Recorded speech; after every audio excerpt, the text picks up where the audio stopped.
I think you need to evaluate your play at all times to see whether or not you made mistakes. And I think if you are able to find the mistakes that you made, then you can only grow from it and don't take it too serious. Like, don't take that part of it like to heart too much. Like, mistakes are going to happen. It's not the biggest deal in the world. I think Gaston ends up being playable in, like, I think he's a staple from almost every Sapphire deck. Like, I think he is a very good mid-range card when you need him. I think he's a very good control card when you need him. And I think that he's a very good top end for aggro decks.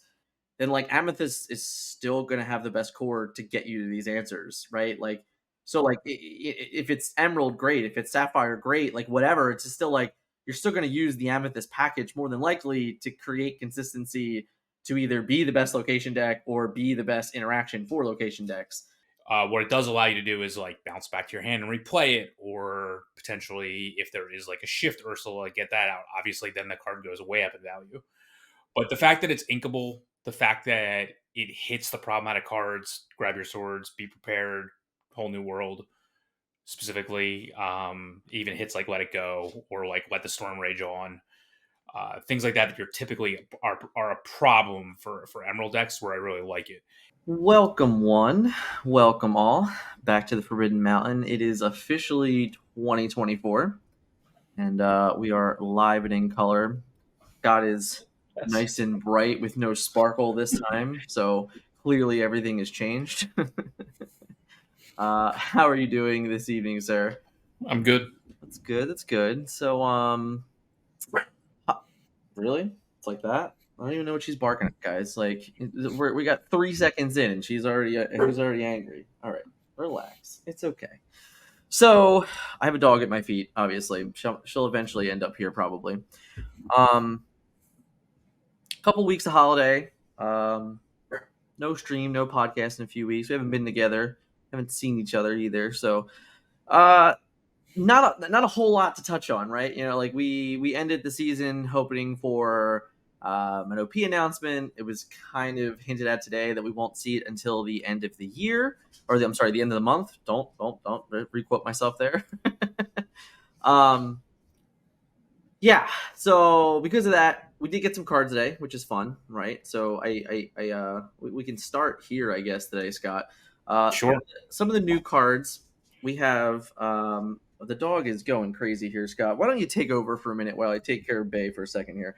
Go ahead. What are our cards at today? So, in order left to right, is Heal What Has Been Hurt. It's a 3-cost song, so obviously you can sing it for free with exerting a 3-cost character, and it removes up to 3 damage from chosen character and draw a card. So I guess it's obviously from Rapunzel. Yeah. I don't know the song. Sorry, never saw the movie. Fair. It acts like a mini Rapunzel. It turns any one of your characters into like a mini Rapunzel. Okay. In a way, obviously you don't get a draw for each damage that you're removing. It's kind of nice, like it cycles. Right. But I don't think this is going to see any play. It's nice. It's a good, but it's not impactful enough in my opinion. Yeah, like it's interesting. I think the potential for, like, if it, like, literally, this is I'm gonna go real big if here. Like, if Amber, Sapphire, Heal, Grandpappy, ever becomes a thing, this card is very good in that concept. Drawing a card, healing, getting lore is all great, but that deck still like gets hit by its own Rapunzel effect, and like you have to find a way to have damage, which is like the biggest issue for the deck already. So like I don't know that this really solves any of the problems that the deck needs. But I do think that, like, if that deck does exist, this is probably like a better card than some of the ones that we already have for it. Being a replacement for himself, being a song, already working like on board with Cinderella and things like that. Like I think that like it has things going for it, but in the end, I don't think this would see play in any deck right now. So I think it's something that we'll have to come up and, I don't know, figure out. So our next guy is the little Stitch Little Rocket, 2-cost uninkable, 3 strength, 1 willpower, 1 lore with the ability to rush and some sweet art. I also like to point out the flavor text because it is pretty good. It's who thought giving him power armor was a good idea? I think that's a perfect fit. So, what do you think about the little Stitch here? What chances do we really have for this guy? So it took me a few times realizing that he actually has lore, because a lot of the Rush characters just don't have lore. That's not true.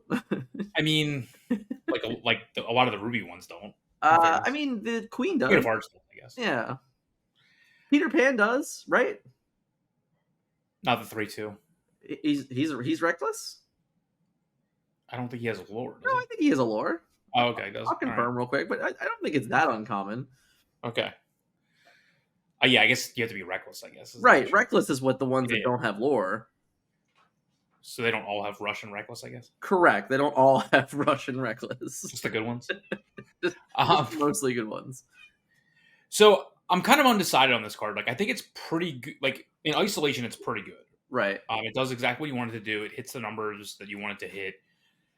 Unfortunately, like, I think if you look at it like a 2-cost, like, removal action, it's fine. Right. They can also sometimes quest. The problem just is that it's uninkable, and in Ruby decks nowadays, like, I just don't think you have the uninkable slots to run this. Right. And most of the time you're going to want to run this is either you're on the draw, I guess. Like, you're going to want to take out 2-drops with this, right? Like, not 1-drops. Yeah. I mean, it's not a world where, like, you can just play cards that have more than 1 willpower that takes out the 1-drops that you want to be taking out anyway. Right. So, like, if this is, like, take out their Olaf or take out their mini, like, it seems that's not very good. Right. Right. Not very good. So, if you're underdropping on 3 to take out their 2, if you're on the play, but they're not going to be exerted, so, like, that's always going to be the situation. So, like, if you're underdropping, like, I don't see the point. Yeah. Like, I one comment I made about this on Twitter was, if this card saw play in today's metagame, then Rafiki should be seeing more play in today's metagame, and he doesn't see any play in today's metagame. So, I mean, the same can be said honestly about Peter Pan, right? Like, right. If there was a world where Peter Pan was good enough, then this card would be better than it. Right. But, like, Peter Pan's not seeing any play, and it really is just because of it's the uninkable count at the end of the day. Like, yeah, when you start adding up the uninkables for honestly all of the Ruby decks right now, it's just really difficult to fit this card in. Like, as good as I think this card can be and has the potential to be, it's only going to be good in, like, a certain type of metagame. And I just even in a world where, like, 3 is this, like, horrific number that we need to be hitting right now, he's not hitting 3 in the right places. Like, in a world where Peter Pan Shadow is a better card, this card is better because it is evasive in Rush, and then it, you can answer minis and things like. But, like, it's a lot of uninkables, and I find a real hard time believing this card's going to end up seeing more than, like, limited play. In all honesty, I mean, it can be a decent shift target if you don't have a lantern. I guess, like, on 4, it's another smaller Stitch in that specific deck. Yeah, but for right, like, it seems on the paper to be a good card. I just don't think in the end it's going to make the cut because it's unequal. Yeah, it's a small detail, right? Like, can I ink this? No. Yeah. All right. Oh, well, I don't know. So we have Ursula the Deceiver, 2-cost inkable, 1/3, 1 lore with the ability of you'll never even miss it. When you play this character, chosen opponent reveals their hand and discards a song card of your choice. This card's very good. Okay. So most of the problematic cards that Emerald has to deal with it are songs. Okay.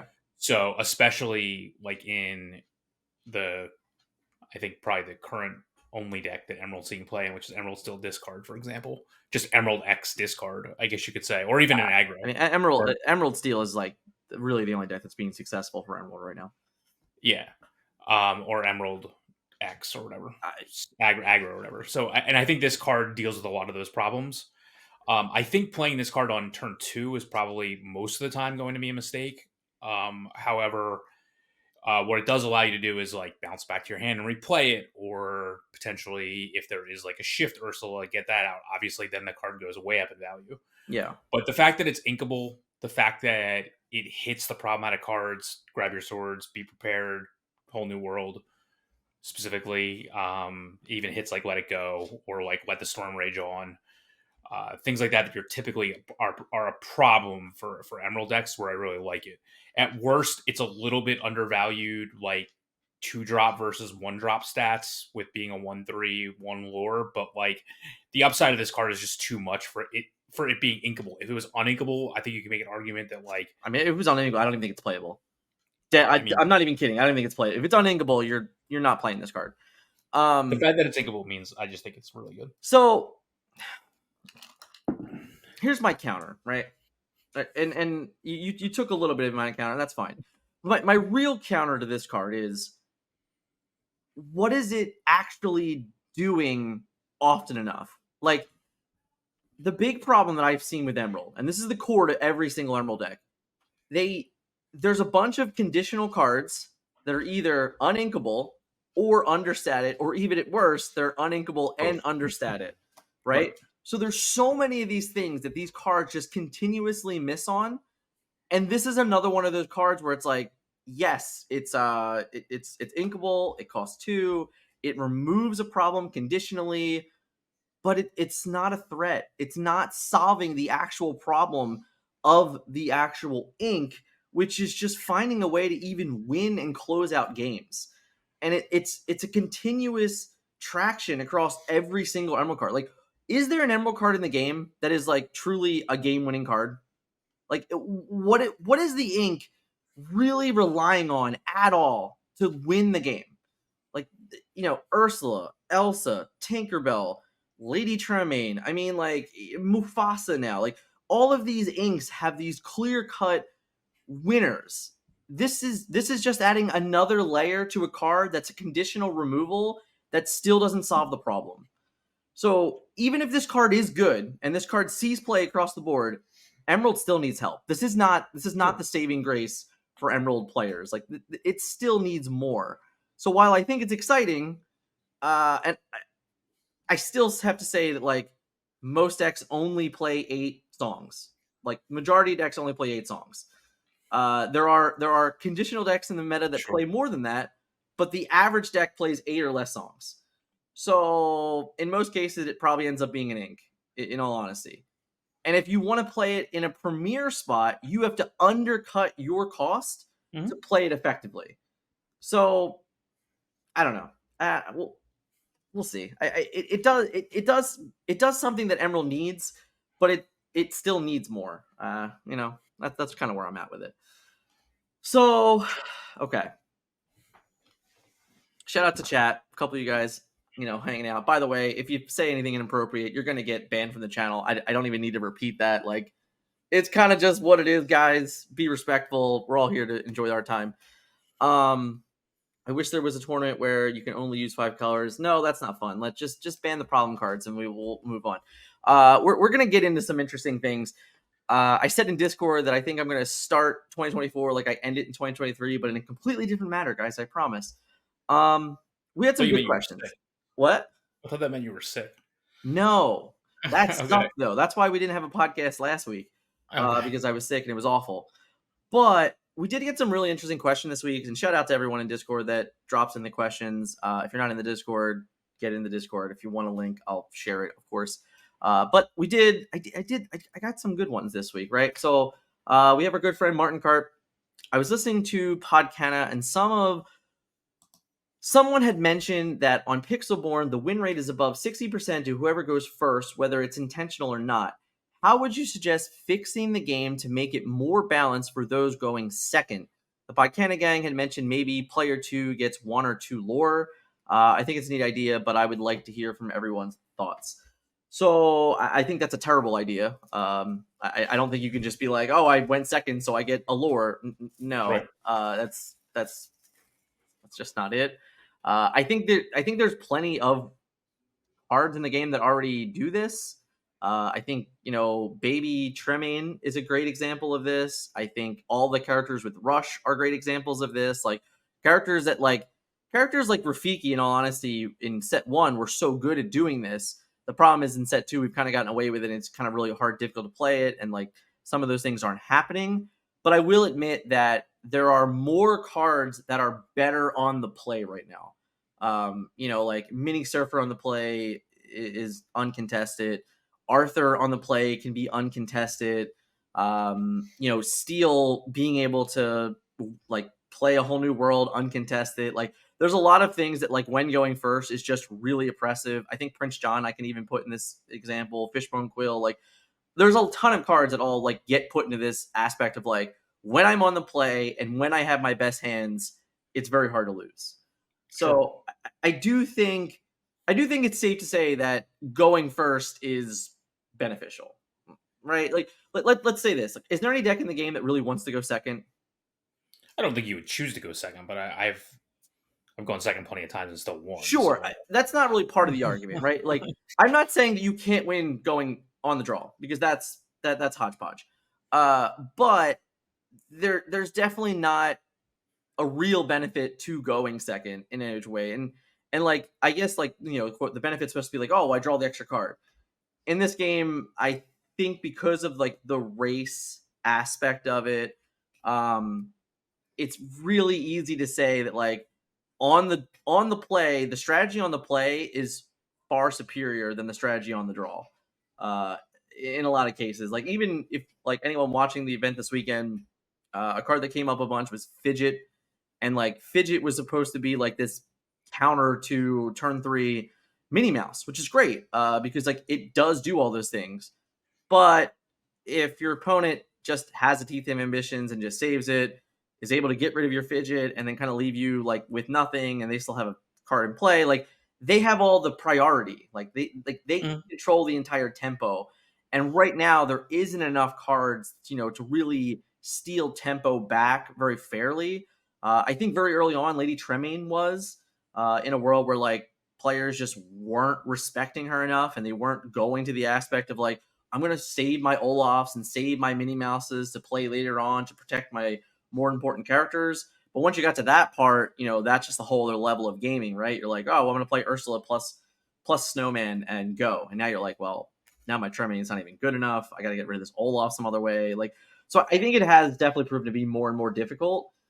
As far ways to answer it, I mean, you can make cards that say like, Right. if you went second this game, do X, right? Like, you can make cards like, if you're on the draw, you can definitely make cards that do it.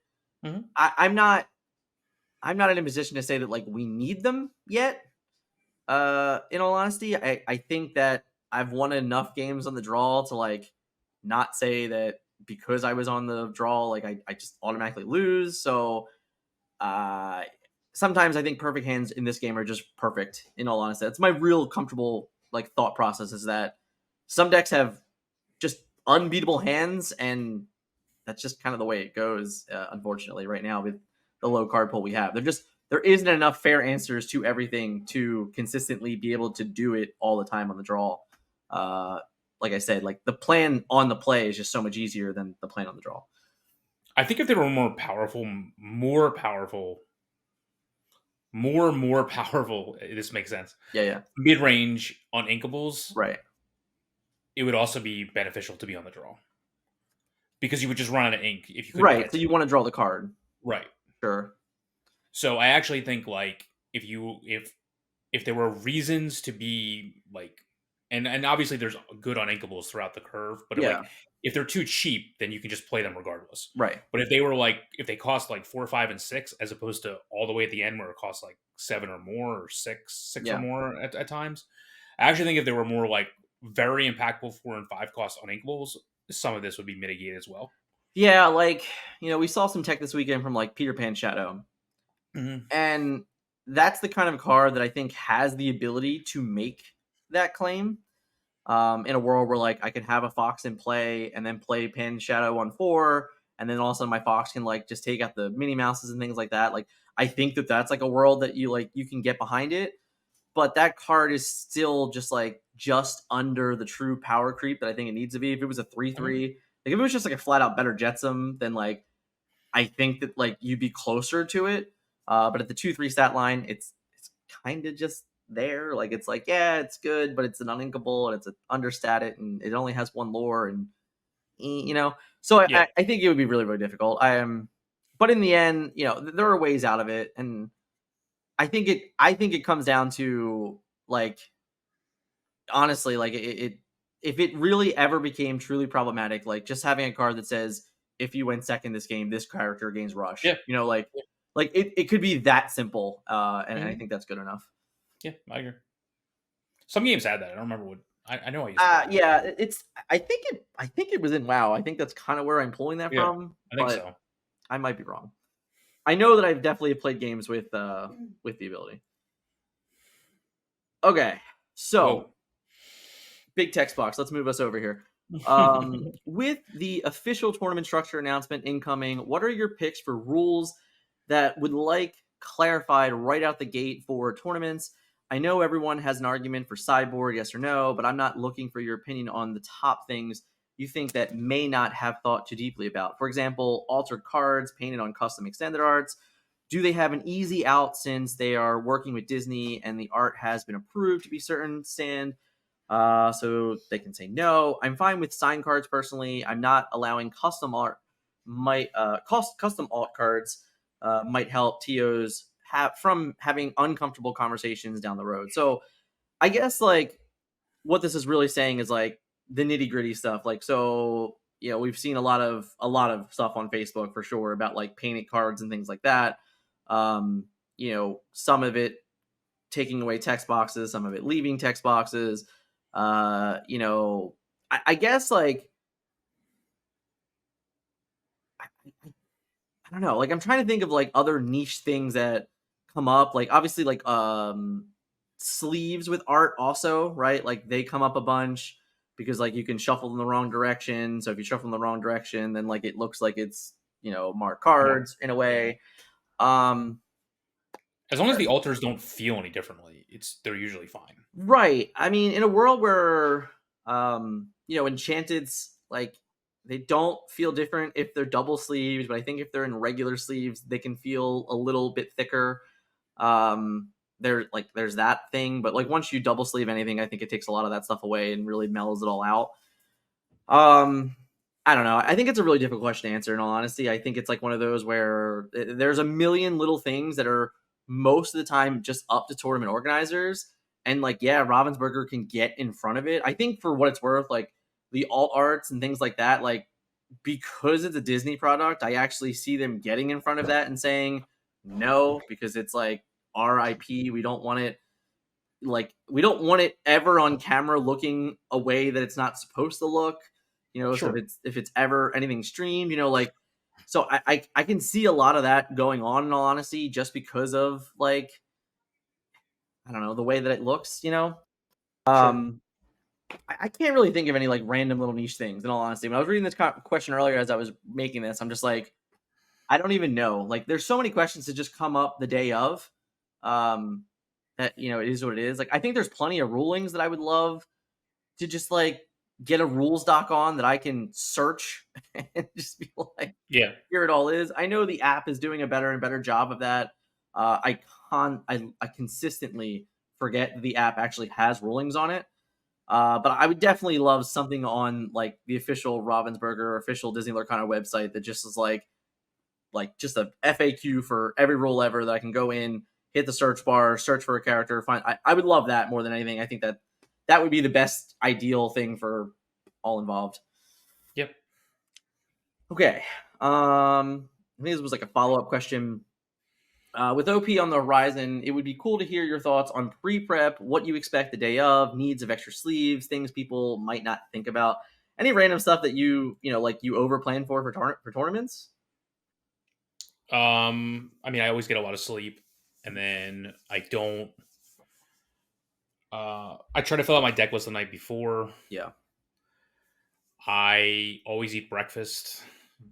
I always like have coffee in the morning. I make sure I have like a full thing of water or soda, like whatever I'm drinking at that moment, like ready to go. Most tournaments I go like I've been to have like the the water machines that you can fill back up. So yeah, I mean, I think like every convention center has it now, so yeah, any of those would have it. so don't like always have the stuff in your backpack that you're going to need as opposed to having to buy anything there. Yeah. Would You also don't want be to ever get to the tournament having to like run and buy sleeves and then like right, sleeve your right, deck and then like right. write your deck list out. Like it's definitely better to just be like, okay, this is what I'm playing. It's decided. I'm done. Let's get it all done tonight. Let's remove all problems that you can run into in the morning. Yeah, and then like I'm not. I mean, if it's like a massive event, I guess you can use new sleeves for every single event. But Yeah. like, I'm not like a huge like I'm never going to use these sleeves ever again type person. But especially when you're double sleeving. But I have seen that argument before. What are some of the other things? I mean, the water and drink and snacks is a big thing. Like, because sometimes there's, especially I've seen in this game, especially with like when I was in Miami and things like that, like the games just go really, like the matches go really long. Right. So you're not gonna have time in between rounds, and not all of them have like a lunch break, which I prefer them not having a lunch break. So take care of myself. What's the other thing? I mean that's a lot of it. I mean, like you can show up and need to buy cards. Like just make sure you get that done early. But for me, a lot of it's like just make sure you get a lot of sleep. Make sure you don't spend all night testing. Like that doesn't do anything for you. In my opinion. mean, as long as you do all the work up front, right? Now, granted, I'm not saying that I haven't changed a deck right. for a major event, like right. The night before, 3 hours before a deck list is due. That's fine. But I mean, like I still had all my deck list filled out that night. Yeah. And I still I still went to bed with it. Like, yeah, it's done. I still have my cards sleeved. Right. Like that, so that's the big. This is the first game, Jorge, that like we started double sleeving because we've been mostly using foils. So like because we use foils, we've been double sleeving and things like that. But aside from that, I think single sleeves is perfectly fine. Yeah, and I do have like I buy the sleeves. I think come in packs of I want to say like 100. I'm not sure how big those are. I mean, the dragon shields are definitely all hundreds. So I keep the extra 40 like in like I have. I don't actually. You have it. So, my deck box is like here. I got one right here. Like ready? We can open it up. So let's see. This is the the double deck box thing. Oh, that I mean, that's not far away. I can get that too if I really need to. So like I use a deck box that has 2 compartments, and I have all my extra sleeves in the extra compartment in case I split any sleeves. Yeah, and then that thing that I use also comes with like a section that you can put your dice in. So like I have that in its own section, but like as long as you have that separate. But like if you like I thought I had one here like a single deck box, I need to make sure I can just post the link to it because like sure sure I just gotta it's the ultimate guard doubles that I use. Yeah, I have. I don't think I have the double one here, but I have the single one at least to get the idea of it. Like if you use like regular deck boxes, like this is an old school World of Warcraft deck box, like you can't fit your dice and stuff in here very easily. So like I would not use deck boxes like this. No. Because you can't fit back in the day I used to love them, but now I'm just like no. Yeah, they just don't work. And then like obviously have your playmat and your like all your accessories, like your playmat, your dice. Right. And all that. That's why I recommend like one of those deck boxes that you don't have to put your playmat in the deck box. But no, they make those too, ironically. Yeah, I know. They're just huge. They're huge. Yeah. All right. Yeah, just make sure you have all your accessories and stuff like that. Yeah, I think that's important. Notepad, pen, all that stuff. Yeah. All right. Do you have any format you would like to see in organized play beside constructed? I think long term, yes, but right now, no. I don't care. I don't think they're prepared for that in any which fashion at this point. Down the road, sure we can talk, but right now, I just want organized play. Period. I don't. I mean, as a heavy limited player my entire life, I will tell you that that's the answer for me. But sure. No, I mean, I guess I don't even know that like. I don't expect them to make an announcement and not have some type of limited format, right? Like I just that's I guess I should have been more specific. But the thing I will say is I don't think the limited rules in this game are restrictive enough to make them into a very competitive format when it's just take the best card every single time and play the best cards every single time. Yeah. So I actually don't think that would make for a very good format because it basically just comes down to too much like what do you open versus what opponents open. So yeah, I mean, I'm always going to be a big fan of like if like they're going to have like an organized structure that, you know, at the release of every new set, they're going to host an event. Mm-hmm. And if that event is limited, I'm always going to be happy with that. Like that's fine, right? Like I'm totally cool with traveling to wherever they're at, playing in their limited event, getting product right firsthand from them. Like I'm totally confident. I'm like totally cool with all those things.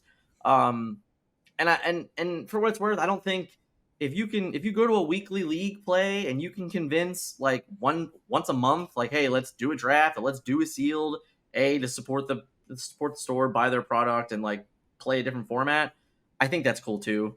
But right now, you know, as down and sour I am about the current state of the metagame, I still wouldn't be pushing for anything other than just playing the game. So yeah. And the other thing I'll say is in any kind of high level organized play, the starter deck should never be used. Yeah, no, I'm over it. I think starter deck should be done.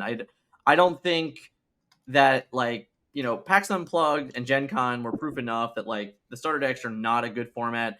Opening up a pack and being able to add whatever card you want that's better than like 20 cards in your bad deck is not a good format. I really think I really hope they just get away from it. Like just go to 6-pack sealeds.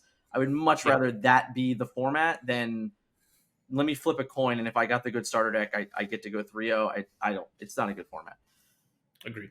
All right, so as a person that has difficulty dealing with the losses at times on Pixelborn and at tournaments, how do you cope and recover from defeat to come back stronger and not burn out due to frustration? So how do you avoid going on tilt? Is that what this says? I guess. Yeah, that's a good way to put it. I mean, I think you just have to put things in perspective. Like, I can tell you that I've been to tournaments where I flew halfway across the country, went 0-3 in World Championships, and hey, I was at that tournament. I remember that. You just have to laugh. Like, you just have to realize that like it's nothing you did. I mean, like, I think you need to evaluate your play at all times to see whether or not you made mistakes. And I think if you are able to find the mistakes that you made, then you can only grow from it and don't take it too serious. Like, don't take that part of it like to heart too much. Like, mistakes are going to happen. It's not the biggest deal in the world. I feel like any event at this point that you can learn from is more important than what your actual finish is. I mean, if you like walking into a situation and thinking that you deserve to win or deserve to finish in a certain spot is a really dangerous place to be in. So I think like if you don't walk into a situation assuming that like you deserve to win every single matchup, every single whatever, then I think you're going to just play poor anyway, because you're going to make mistakes being too overconfident or being too down in the dumps that you think a matchup is bad or something like that. So like, that's where I think like you just need to learn from what happens and like realize how you got to where you are and learn and grow from, see every opportunity as a learning opportunity in the game. Yeah. I'll use myself as an example here. In all honesty, in Chapter 1, I did awful. Like I didn't have a good event in Chapter 1. Like, every event I went to, I was either like 0-2 or 1-3. Like I dropped in every single event that I played in Chapter 1. And, you know, does it suck? Yeah, it sucks. You know, like, what are you going to do? But what I can definitely say confidently is that every time I lost, I understood why I lost. I was able to come back, have the conversations with the team, and explain like why X didn't work, why that didn't work, why the choice, honestly, to play a given deck was a bad decision. And I think that like that's really what you have to do. You have to just understand like, hey, I got to be able to grow. I got to be able to understand. I got to be able to just mold my own, you know, my own thoughts into positive, even from negatives. And I think it's a big deal. And you know, especially for newer players, like, listen, like losing is part of the game. You know, at the end of the day, they call it a top 8, right? Like getting to top 8 is the goal. Well, that just means that everyone that's not in top 8 technically lost, right? Like, technically, we can take away participation trophies and say, hey, I finished 12th, go me, right? But, like, the goal for mostly everybody is to hit that top 8. Now, you can be upset and, sad that you didn't make top 8 and be a little discouraged, I guess, but as long as you really take a step, take the moment, like, just go through, talk with your peers, talk with your teammates, talk with other players at the event, just trying to like get the most out of the experience. I think that's the best advice I can give. Yeah. If you get tilted on Pixel Board, I can't help you. I don't know. Yeah. Listen, guys, I I don't roll virtual dice. Do you think you can win on a budget if you're a good player, or do expensive cards make the deck? I here's the thing, right? Like, we've talked about this on the channel before. Like, but the budget is like, what is a budget, right? Like, that's kind of the conversation. I think that my budget and the average player's budget might be different, right? So it's hard to assess that. So, like, in this game right now, the average cost of a deck, like of a competitive deck, is like $175. That's like the average cost of your Ruby Amethyst deck, of most of your Amber Steel decks. Ironically, the decks that are more expensive are your decks like Amber Ruby. There's certain versions of Amethyst Steel that are a little more expensive. The Steel Sapphire is very expensive. So, like, of all those decks I'm naming, a lot of those decks are less successful than the more consistent decks that are cheaper. So, if you're going to ask me, like, can I build a deck for less than $50? Yes, but I think you're still probably going to be missing key factors and key pieces. I will say I didn't mention this in the meta report, but the Bodyguard bounce deck that I shared, the 60 card Amethyst Steel deck, like, that deck is under $100. I think it came in at like $93 or something like that. So I think it just depends on what your budget is. I personally, as a competitive card player, I don't think $175 is expensive for a deck. Like, I think that that's a really fair price. So it's hard. It really depends on what your definition of a budget is, I think. All right, so we got this one. Okay, this was my favorite question of all of it. So shout out to Joda. Instead of bans, what needs to come in set 3 for a more balanced meta? What kinds of cards could fix it but not create another broken meta? If you were game devs, what would you do? I mean, the colors need to be balanced amongst each other. Okay. So, I mean, without looking at any one specific card, or anything like that, I think the colors just need to be probably brought up in power level, the ones that are behind. So I think that if it's true that they've tested X number of sets out, I hope, like, I guess there's a thought or an actual quote that says that they tested the first 3 sets together. So, like, does that mean they're going to test sets 4 through 6 together, and that's always going to be the pattern? If that's the case, good. Because there's always going to be a situation, like was mentioned, where you're just going to create something else that's broken. So until you bring up the power level of each one of the colors to be consistent with one another, I think you're always going to run into these problems. I think the next set is so going to be different due to, like, locations and things like that, that it's really hard for me to say, like, what should be done, because I think it's going to change so drastically. Just how we actually play the game is going to change drastically due to that card type. But in general, like, I just think that the power level of the underdeveloped or underutilized ink colors just needs to be brought up to a certain level. I think that they don't, a lot of the ink colors just don't have an identity that fits with positive competitive play experience. So the powerful abilities are really only, and honestly, in 4 colors right now, and the other 2 are kind of like just not even there. I could still argue 3, but yeah, you can argue. You can honestly, like, throwing argue a bone, but yeah. you could really honestly argue two of them. Right, In my yeah, opinion. yeah. If you really want to bare bones it, Right. Like at the end of the day, like if you're not playing amber or amethyst as the main color in your deck, like you're not getting access to the other colors regardless. Like, I know everyone talks about how powerful steel is and how it's in all these decks. It's only but is steel ever not with amber? Is steel ever not with um amethyst? aside from the Except for the occasional, discard deck. yeah, Except for the except for discard. discard and Sapphire is Right. thrown in. You know, it's coming in Right. there in sprinkles. But Sapphire's also with steel. Well, Sapphire Steel, yeah. But like still, like yeah. it you could trifecta it to Amethyst, Steel, and Amber. Right. And then everything is like a trifecta off that. But right. I think you make a couple interesting points. So for me, if we're just designing for set 3, I think there's two things that like need to happen. The first thing is Amethyst or Ruby cannot have a truly good location. That's the first thing. The second thing is they cannot have any cards that interact with locations.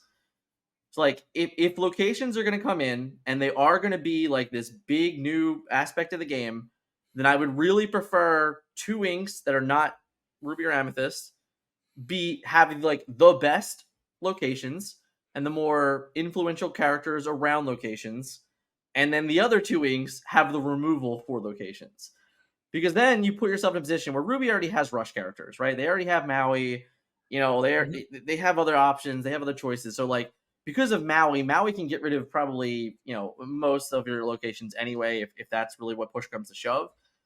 So I would really like to see more specific targeted removal from the other inks to try and just push them up the scale, utilizing locations as like this new key defining point in gameplay. But it's still going to be difficult. You know, the Amethyst Merlin package, Madame Mim package, like it's still going to be difficult. Like whatever ink comes out on top to be like either the best location deck or the best like ways to interact with locations, if it's really that important, if that's like how developed the game's going to be, then like Amethyst is still going to have the best core to get you to these answers, right? Like, so Yeah, like sure. if it's Emerald, great. If it's Sapphire, great. Like whatever, it's just still like you're still going to use the Amethyst package more than likely to create consistency to either be the best location deck or be the best interaction for location decks. So I still think it's really difficult right now in the current state of the game to like get away from Amethyst being the best deck or being the best ink, in all honesty. But yeah, I don't know. I think that's really, really tough. I think like outside of that, we need to stop understatting or like putting unink on characters. Like the key identity of so many characters for other inks are just they're either understated, they're either uninkable, they're causing too much friction within the deck building constrictions. You know, you like you either need like you need certain cards in these decks on literally on the turn that they're supposed to be played, and anytime after that they're bad. You know, like Prince John is a key example. It's like you need Prince John on turn 3. If you're an Emerald discard deck and you don't have Prince John on turn 3, in most situations you've already lost the game, and that's a problem because there's no recovery from that type of gameplay. Amethyst doesn't have that problem. Like they're like, yeah, whatever. I'm not gonna play a card for 2 turns, and then I'll just play like a Maleficent or a Minnie Mouse, and then I'll just play a Friends, and I'll play a Rabbit, and like everything that happened early didn't matter anyway. And then Steel like is kind of the same, where they're like, I have enough characters to get myself through the early game with trades and things like that. I have enough removal to get away with it, and then I can play Grab Your Swords, and I just move on with life.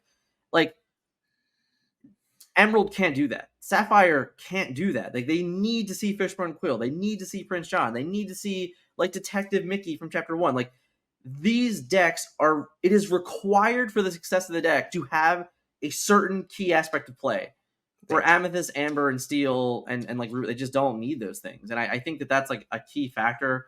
And at the end of the day, all of them need a way to win the game. Like Steel doesn't have a way to win the game. Emerald does not have a way to win the game. Like even Sapphire, like, yeah, Bella's great and all, but like realistically, she's too fragile to like truly be the determining factor in most of your games. So it's like nobody has Ursula, nobody has Elsa, nobody has Lady Tremaines and Maleficents. Like they need defining characters that are inkable. Like inkable is really, they need defining characters that are inkable to make a big difference. That's where I would start. I would stop cheating out and overvaluing certain stat lines that just don't matter. Like that's what I would do. All right. Most important, where can I get the best cheesesteak sandwich in Philadelphia? I want to first respond by, I don't know what a cheesesteak sandwich is.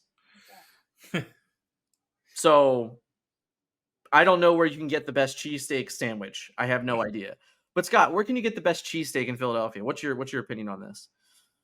I guess it's a Tony Luke's right now. Is that not true? Oh, that's a I mean, if you want to go to the known places. No, God, no. We don't want to do that.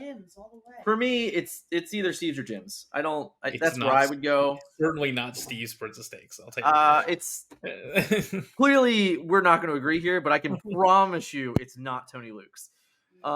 It's definitely not Pat's. It's definitely not Gino's. Like, or Delisandro's, is it? Delisandro's is fine. We can talk about that. They're good. They're good. They're fine. They're fine. Joe's, formerly known as a word I don't think I should say, because it was offensive and they had to change their name, but they were pretty good. You might not even know who I'm talking about, so I'll have to say it out of context. Yeah, I don't know. I mean, like, for me, it's hard. Like, it's really easy to find like bad cheesesteaks. Don't get me wrong. Yeah. But I think most pizza places have the best ones, in my opinion. Not like the ones you know about. Like, to me, it's just like, I mean, you might know. Like, does the Reading Terminal have good cheesesteaks? Yeah. Yeah. Reading Terminal has like several good cheesesteaks. Yeah. Like, I mean, like Reading Terminal just has good food. Like, it's hard to find bad food in Reading Terminal. Yeah. So, all right. So, little break point here, right, for Ridden Mountain. I want to touch on this, Scott, and I suck because I don't have the link for this, so I'm going to go full screen. I will post the link in when I get a moment here, but we actually got a gift sent to us. These are custom made LoreCounters. They're really nice. They're really pretty and sparkly. They have, like the dual numbers, basically, so your opponent can see your number and you can see it. And then, like, we also got sent these really cool. That's probably they might show up on screen, but like they're the counters and stuff like that. -2s, -1s, -4s. I think it goes up to like 5. There's pluses and stuff like that. But it was really nice. It was a really, really nice gift that was sent to us. It really does look good. They come in a couple different colors. I'll get the link for everybody here in a second. But I really wanted to just give them a shout out. I'm going to post their Etsy page here in a moment. But definitely thank out for them. If you're hanging out so far, I have a fun second section here that I haven't told Scott about yet, but if you're having fun, hit that like button. If you're new, hit subscribe, of course. I want everyone to play along in this section too. This is something that I have a couple interviews scheduled coming up with some people from around the nation, and some names that you guys definitely know and some that we don't know. But I think it's gonna be fun. So what I've been trying to do is like pick up things of like conversation starters, right, in a way. So I have this game that we're going to call Choose One, and I'm going to put 2 cards on the screen, Scott, and you're going to pick one that you would play, and you're going to tell me why you choose that over the other one. Sure. Cool? All right, cool. Yep. So, by the way, in chat, have fun, play along. Let's have fun with the game, right? All right, Scott, Sleepy's Flute or Lantern, and why? I would play Sleepy's Flute because it's unique, and I haven't gotten to play with that deck before. And I think it builds itself more towards a more unique way of winning the game, of gaining lore outside of simply questing with characters. And Lantern just does what it does. I've played with it many times. But to me, I would play with Sleepy's Flute because I think it's just more unique and more interesting way of playing the game. Okay, cool. I'm with you. I'm a fluter. I like the flutes. I think Lantern is a very straightforward card, and I think that's probably why it is as good as it is. Because you just know what you're always going to get out of the card. You're not really reliant on anything else aside from just getting it in play and then utilizing the extra resources after after a whole new worlds. But I really enjoy the flute gameplay. I enjoy the additional way to gain lore. I think that it's already been proven through other means and other ink combinations that being able to gain lore outside of questing is powerful. So I really, really enjoy the game style of Sleepy's Flute. Choose one, Arthur or the Sorcerer's Spellbook. I would play Spellbook. Why? Because I think the Arthur package requires too much of your deck to be based around it, and I can just play 1 to 2 Spellbooks in my normal version of Ruby Amethyst Control, and I don't have to sculpt my entire deck playing like probably at least 5, if not like 10 cards different list. It's a totally different deck, and although I've won with Arthur in the past, I think I prefer the Spellbook type play style. Okay. I'm Team Arthur. I really think that the Ruby Amethyst deck just is, the more and more I've looked at this deck and I've looked at the list and over the last couple weeks of larger events, like Ruby Amethyst it's probably like a 45 card deck, and the last 15 cards you can kind of just do whatever the hell you want. And I think that like no matter what those last 15 cards are, you still have the chance. Like honestly, in my humble opinion, you have the same level of chance of success. So like I would rather just play with the cards that I like to enjoy and interact with. And as powerful as Spellbook is, I think the upside from Arthur has more potential. I like the additional interactions he has. I like the different styles he has. I like the ability that like you can create a position where your opponent has a really difficult time ever preventing you from doing your game plan. Sure. So I'm Team Arthur, but I'm not here to I'm not hating. No. I think this is a tougher one, right? This is a tougher one. Mother's Knows Best or Ring the Bell? I don't like Ring the Bell. I don't like a card that absolutely you have to be 2 for 1. You're 2 for warning yourself no matter how you slice it. I understand that there's like AoE damage where like technically you're not being 2 for 1, but you are. Because like you're basically saying at that point, like, oh, my splash damage is going to take out a bunch of these characters, but it's on that character as long as all these things go right. Like I had to sing, grab your swords. I had to do this. I had to do that. Like now I'll ring the bell. I'm just not a fan. So I'm so glad you chose this. I'm not like, I understand it's a necessary card in the decks that run it. I've seen that and I understand that. I just think Mother Knows Best is just a better card. The unfortunate thing is just it's uninkable, and like it becomes uninkable like 75 to 77 in the Emerald decks because every single card they have that's good is uninkable. Yeah. But I mean, the fact that it's a song, the fact that it's very powerful with what it does. Yep. It just has not really. I mean, it's obviously seen play in a lot of Emerald decks. I just don't think it's like had its moment where it's like, wow, look how powerful this card really is compared to other songs because it's uninkable like all the rest of their cards. Yeah. And I think honestly, like it's almost unfair because Ring the Bell is inkable. So like 90% of the time it just gets inked. Yep. And everyone's like, yeah, the one time I used it, it took out their whatever. Yeah. Like, it's really good. Yeah. Yeah. Whereas Mother Knows Best, like, because it can't be inked, it's like always like, oh, I have to use this card whenever. Like, it doesn't seem as good. Whereas I actually think it's like the better card. In a card for card comparison, I think Mother Knows Best is better every single choice. I don't even think it's close. I'm just throwing this out there. Like, if Mother's Knows Best cost 4 but was inkable, it's like in every Emerald deck, right? It's still a song? Yes. Right. So, like, it just, like, that quick. I'm like, I am comfortable bumping it up 1 to make this card inkable, and I think it's a slam dunk 4 of in every single Emerald deck. And it just proves that, like, the layers of uninkable cards are just, there's just so many that, like, you can't afford to play this card. It sucks. I'm not a huge fan of the whole 2 for 1 myself with Ring the Bell either, but I think it's like you said, it's just necessary for most of the decks right now. And the fact that it's inkable is just like the icing where you're just like, yep, this card is going to be really bad almost all the time, but I can ink it, so I don't care. And the time that I need it, it's going to be an all-star. And sadly, that's enough for the bar that is Emerald cards right now. Yeah, I agree. I don't like being forced into color combinations, and Ring the Bell forces you into color Yeah, combinations. I mean, it's funny because I don't even know that that's true.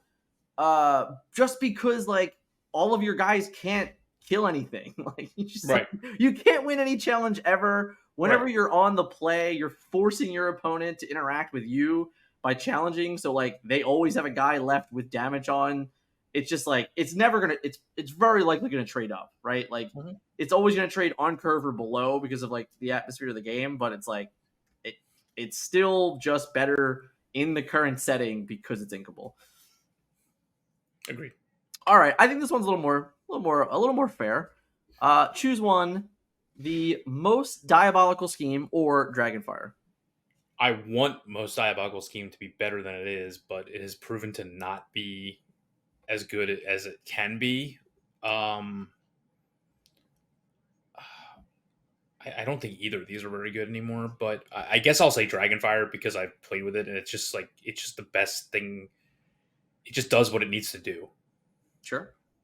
But I will say that I think most Diabolical scheme has more potential, and if like you see that, well, she can't even sing it, but like the more playable 3-cost villains we get that are not just Maleficent Sorceress, the better this card's going to be. If we get like one more, then this card's going to see even more play. But For what it's worth, I think like the more playable below 3-cost characters also. Yeah, that's fair. You know, that's fair. like yeah, that's fair. Like that Ursula and things like that. Yeah, honestly, like the 1/3 Ursula, I will sack that card all day to play that card, like all day. So yeah. I mean, the thing is, like most Diabolical scheme to me is a tempo card, and Dragonfire is just a control card, like it's just a card advantage control deck card. And obviously, in the first set, it was the only one that existed. So I don't think right now that Ruby needs to play any kind of tempo game. Right. So the most Diabolical scheme just doesn't have a place. I've seen it in Ruby Amethyst builds, but like you don't need to be. You will sing it because it's free, but you don't need to play the tempo game with it. Right. Like most of the time, the character that's singing it is also the one that you're banishing. It's also the villain that you're banishing. So if we get to a point where like I'm using this character over here and then banishing this character over here, and it's like a tempo play, I think we're gonna be in a much better situation. So I think long term, most Diabolical scheme will probably be the better card. Dragonfire will just always be the standard, but it's always trying to moving the bar to get it cheaper than that in different ways. And this is probably the first attempt at doing that.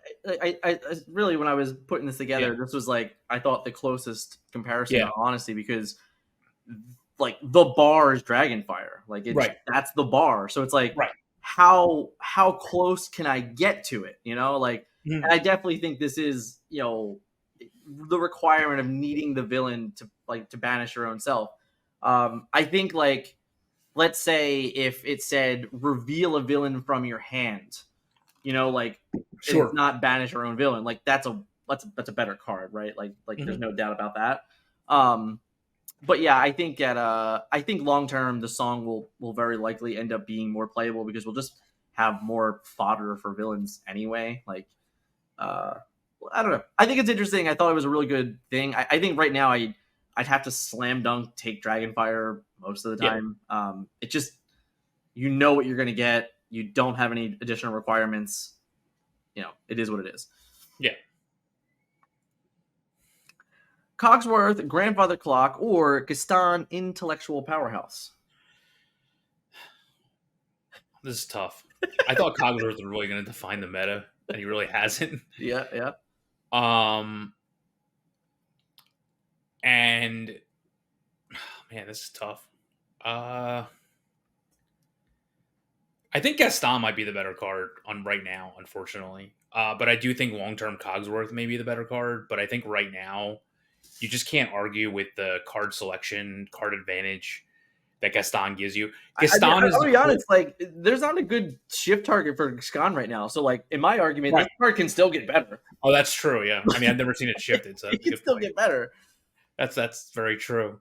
I think the big thing is like when I look at Gaston, I think of like it's very close to Ursula. Obviously, it's not 8 willpower. It's not 8 willpower. Right. But it does have 3 lore. It does get you a card when it comes into play. So like you're not like upset when he gets banished because like you already got kind of some advantage off him. And selection, yeah.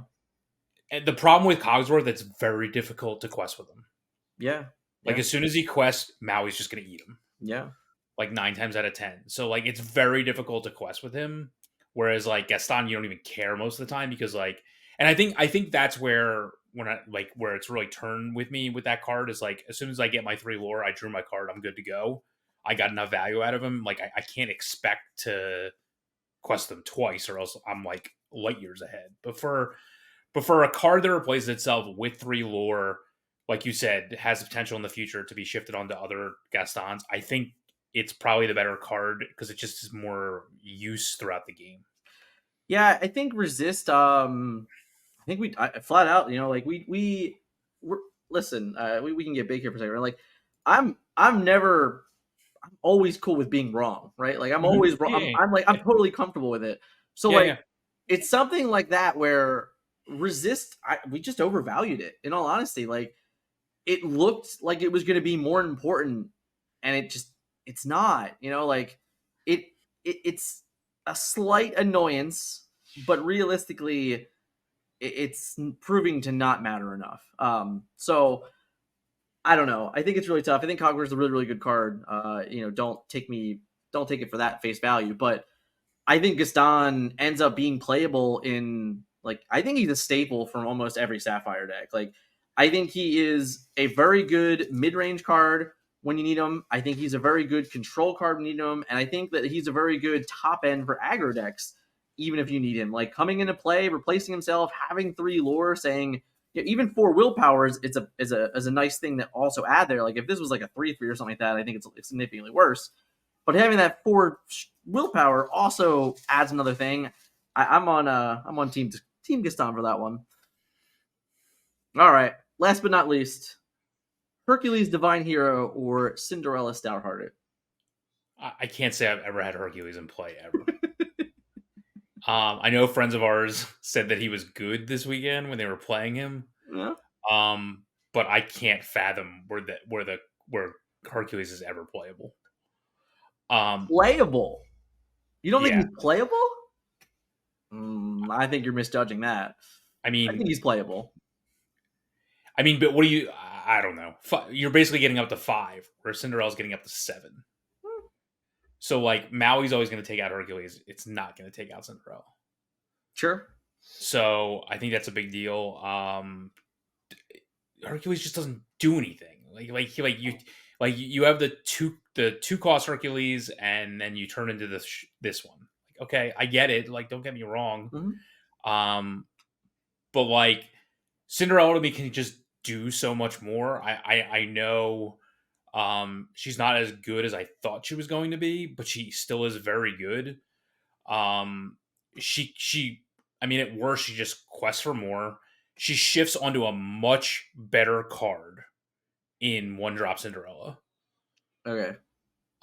So like the smaller version just has more of an impact on the game. She has more of an impact on the game.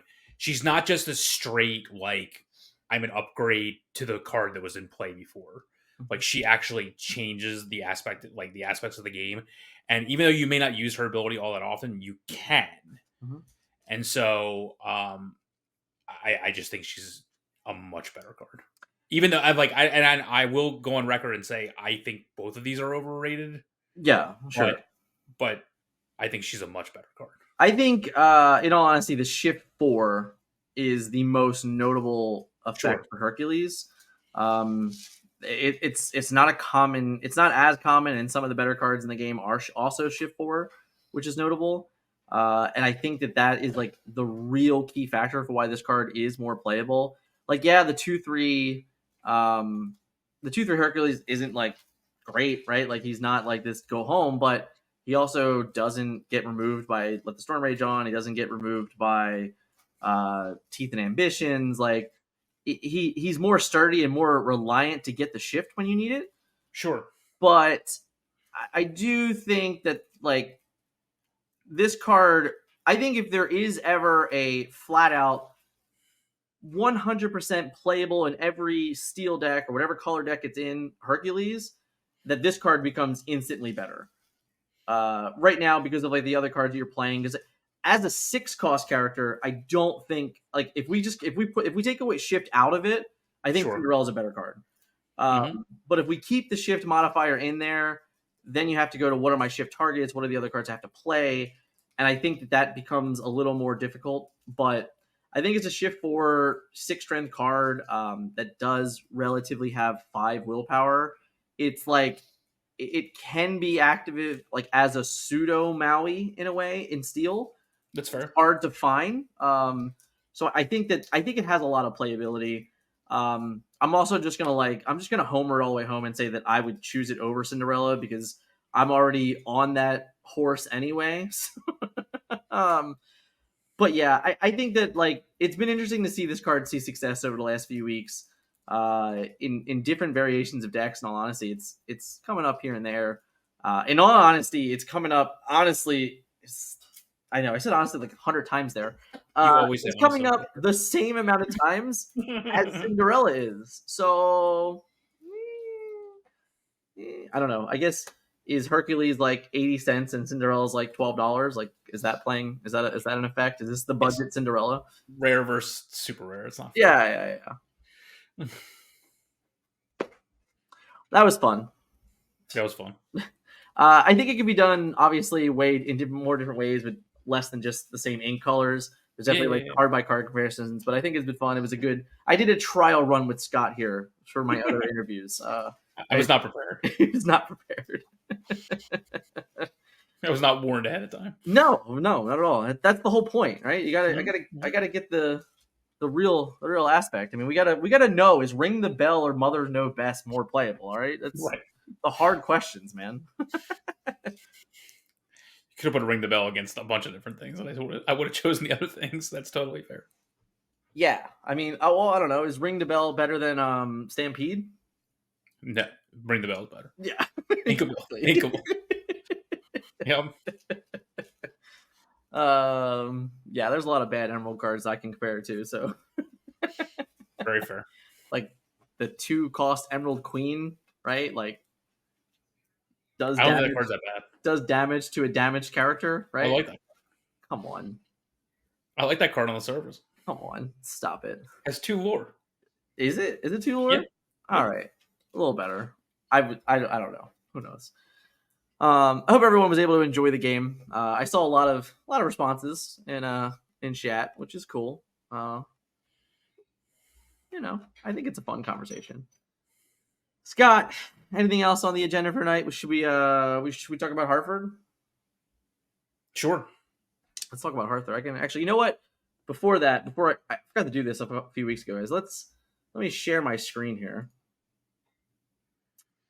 Dun, dun, dun, dun. There we go. So Scott and I have now joined up with LorcanaGG, and we're now writing written articles. I'll drop the link in the chat here for everybody. So this is another form of a way to get content from us. This isn't all us, but anything with AU Star Wars is Scott, for anyone that doesn't know. So most of the articles now are kind of written by 2 different people. It's Gutshot and then Scott. Some of these articles are written by Scott. Some of them are written by me. Some of them are written by a combination of both of us. Scott does all the editing, so it's never. They're all editing. It'll never only be me. But it is another way to find more content for the game, especially if you're more of like an article reader and you like to see that. This definitely does hit on different aspects of the game that we're not always talking about on the channel. Like the other day, shout out to our friend Smurf. He was giving us a little bit of help, and he wrote about an article about the Rust deck, which is the Ruby Seal deck. So there's some details about that deck. This is where I wrote the Popsicle article a few weeks ago. Scott has a weekly market watch on here. So if you're looking for other type of content, shout out to LoreCounter.gg. I definitely wanted to get that in there. So let's talk about Hartford, Scott. I'm pretty excited. I think it's, last weekend they had 95 players for a 2K and a 1K, which is great. But this event, as we can come up to it here, and obviously they're coming to Philadelphia and Atlanta too, so that's all coming soon. But we already have all the information for Hartford. And Hartford has 3 events. It has a 1K on Friday, a 5K on Saturday, and then a 1K on Sunday. So that's 3 separate events to play in. I think that's pretty sweet. And I think it's good to really discuss like what it means for another creator like this to kind of like jump on board, right? Like what is Star City jumping on board and presenting us with events like that? Like what is that showing moving forward for 2024? It shows you that a large third-party provider is taking notice of the game and putting a lot of stock into it. They think it can be successful. They are willing to start from the ground up and have events that are very large in unknown areas, to be honest with you. I don't know anything about the Hartford scene, for example. Yeah, no, I have no idea. So I think it's great. I mean, like, I think it's really important that games have third-party providers like this having big tournaments. Not even when first-party organized play comes out, I think it's still really important to have third-party as well. Right. So I think this is really key, and it is top-level competitive play as it stands right now. And I think it can only grow from here. I think the areas that they're choosing to be in are pretty awesome. And the fact that what I also like about it is that like it's a weekend. Yeah. So like there's 3 events on the weekend. It's not just like, of course, like even for us, Hartford's like a 4-hour drive. So like it's not like around the corner or anything like that. It's not like I can go up and back in one day. Right. So the fact that there's like 3 events to play in, and it's really I assume it's going to feel more like a convention because there's something to always do. Yeah, when you're there, because 3 there's separate vendors, events. I didn't ask. We can definitely find this out. Like I didn't ask if they were running like any other additional side events. Yeah. So I don't know that they did that, but just going like if we like this week, this is a weekend trip, right? So on Friday, it's a 1K to play in. So that's 6-7 round tournament to play in. Saturday there's a 5K, 7-8 round tournament to play in. Like Sunday is the same thing. Like you have 3 large events to play in with good payout prizes. I mean, obviously the 5K here. I don't know. Do they have a prize breakdown? So yeah. So like first place 1,500, second place 700, third and fourth 500, fifth through eighth 250, and then it goes all the way to top 16. So at 100. So like it's a 50 tournament. You top 16, you make $50. I think that's great. I think that this is a really good sign. I think like you said, like committing 3 days is a big deal. Like having 3 events in a row is huge. By design, I said it in the meta report, but like their bread and butter is Magic the Gathering. They had a 20K in Cincinnati and had 221 players, and the Lorcana 2K had 95 players. Like that's great. Like that's really good for Lorcana players. Like if that's what you're into, that's what you're trying to get behind. Then supporting, Star City Games in this form, it's not a bad place to be. I'm very, very excited for it. And of course, if you don't know anything about Star City Games, they're huge. Like we've worked with Pro Play Games in the past and everything that Pro Play Games does, and Star City Games is just a much bigger Pro Play Games in all honesty. So like to see another third-party tournament organizer get on board, it's really awesome.